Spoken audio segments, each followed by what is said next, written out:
নমস্কার। আজ আমার পরিবেশনা তরুণ কবি শ্রী শঙ্খদীপ সেনের লেখা স্নেহের বাবা।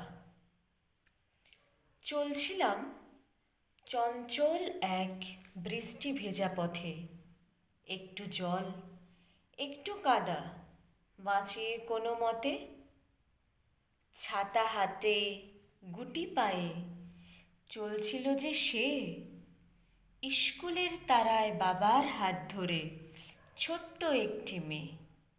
ভাবলাম কই গেল সেদিন যেদিন আমি কোনো অজানা আনন্দে অজানা উল্লাসে হাঁটতাম ঠিক অমনিটি করে আমার স্নেহের পিতার পাশে।